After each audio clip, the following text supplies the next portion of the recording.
Évangile de Jésus-Christ selon saint Jean. En ce temps-là, Jésus disait à ses disciples : « Si vous m'aimez, vous garderez mes commandements.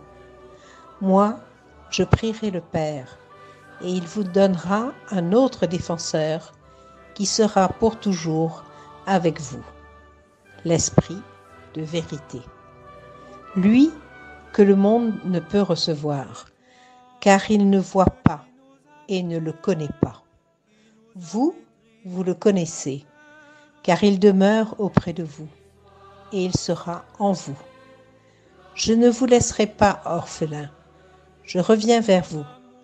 D'ici peu de temps, le monde ne me verra plus, mais vous, vous me verrez vivant, et vous vivrez aussi.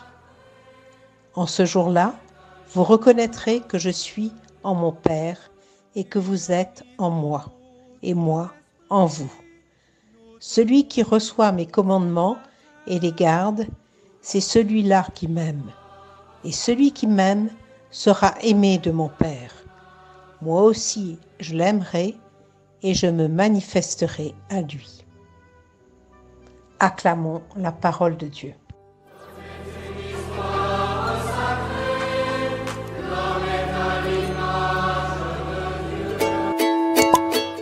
Il n'y a pas d'expérience de vie aussi mystérieuse et sacrée qu'est l'adieu d'un être proche, intime et cher qui s'en va au-delà de la mort, qu'on ne pourra plus voir physiquement.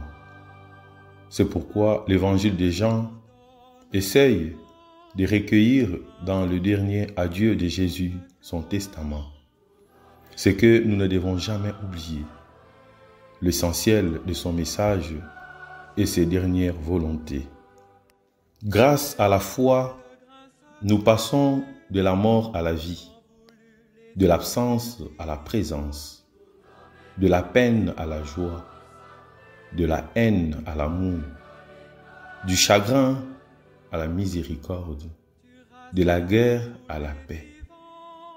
Et voir le Christ mourir nous laisse orphelins, peut nous faire plonger dans le désespoir. On peut avoir l'impression que le mal a vaincu. Mais hélas, le don de l'Esprit fait de nous des héritiers. Il faudra prendre très au sérieux la recommandation d'aujourd'hui. Si vous m'aimez, vous resterez fidèles à mes commandements. Bien-aimés dans le Christ, nous découvrons ici que la foi n'est pas une doctrine, une morale ou un code de bonne conduite, moins encore l'ensemble des règles et de principes qu'il faut à tout prix suivre ou encore exécuter. Elle n'est pas un algorithme qu'il faudra compiler et exécuter suivant des instructions.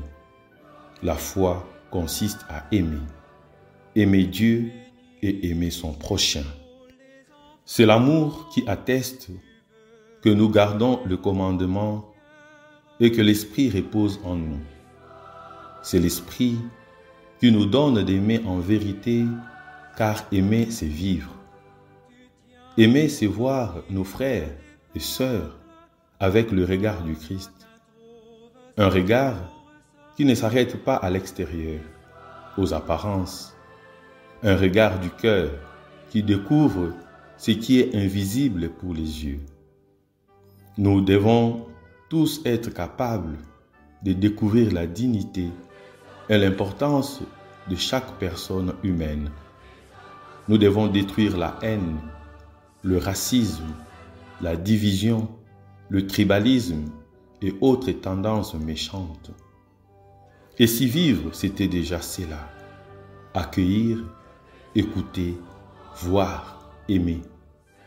Nous dirons que mourir, c'est s'enfermer, c'est-à-dire vivre en enfer.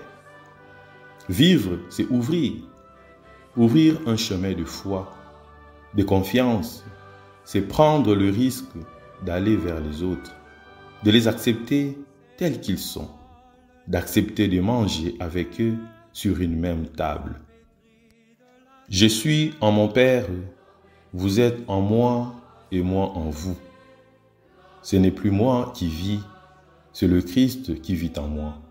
Galates 2, verset 20. Ce n'est pas une dépossession, mais une visitation.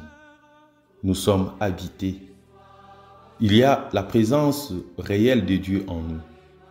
Nous sommes remplis de lui, de sa grâce. Par l'amour, nous sommes pleins de Dieu. Aimer Jésus, c'est suivre son exemple et obéir à ses commandements.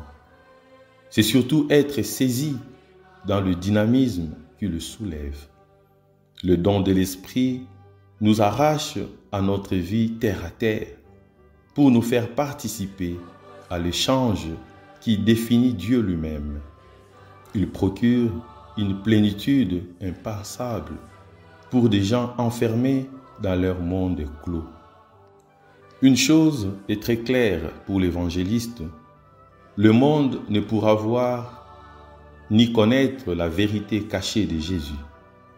Pour beaucoup, Jésus aura traversé ce monde comme si rien ne s'était passé.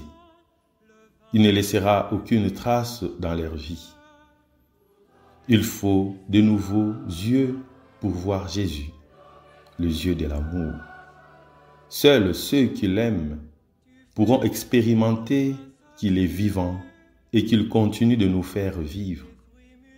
L'amour nous ouvre à la compréhension de l'autre. La vie de Jésus n'est pas un souvenir. En l'aimant, nous vivons de sa parole. L'amour n'est jamais au passé.